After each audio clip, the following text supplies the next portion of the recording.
बस डेपोमध्ये बस साफसफाईसाठी चालकाने वॉशिंग रॅम्पवर बस लावली, मात्र हँड ब्रेक न लावल्याने ही बस रॅम्पवरून खाली घरंगळत येऊन त्यात अधिकाऱ्यांच्या 2 गाड्यांचं नुकसान झाल्याची घटना जळगाव बस डेपोमध्ये घडली आहे आणि या घटनेत कोणीही जखमी झालं नसलं तरी मोठा अनर्थ टळला असं म्हटलं जात आहे।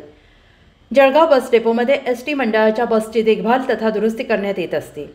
यासाठी चालक एसटी बस रॅम्पवर उभी करत असतो। अशाच घटनेत आज सायंकाळच्या सुमारास चालकाने बस रॅम्पवर लावली आणि खाली उतरला, मात्र यावेळी चालकाने बसचे ब्रेक लावून बस उभी न केल्याने रॅम्पच्या उतारावरून ही बस सरळ खाली घसरून आली आणि समोर उभ्या असलेल्या 2 कारवर जोरात आदळल्याने या दोन्ही कारचं नुकसान झालं आहे। यामध्ये एक कार ही विभाग नियंत्रक यांचीही होती। या घटनेला विभाग नियंत्रक भगवान जगनौर यांनी दुजोरा दिला आहे।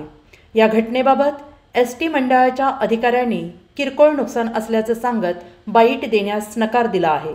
मात्र झाल्या घटनेनं अनर्थ टळला असला तरी अशा घटनेकडे एसटी मंडळाने गांभीर्यानं घ्यायला हवं। अनर्थ मोठा झाला असता तर त्याला जबाबदार कोण असा प्रश्न प्रवासी वर्गात उपस्थित केला जात आहे।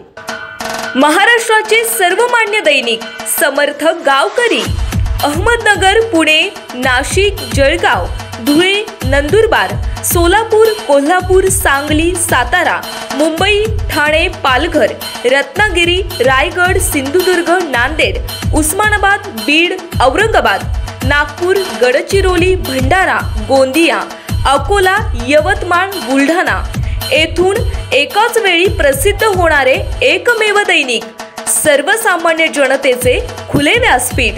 संपादक आहेत विश्वासराव आरोटे। मोबाईल नंबर आहे 94 23 38 85 08। दुसरा मोबाईल नंबर 94 23 46 72 72। तिसरा मोबाईल नंबर 75 88 15 0001। वेबसाईट आहे sgavkari.com। मेल आयडी आहे aklgavkari@gmail.com।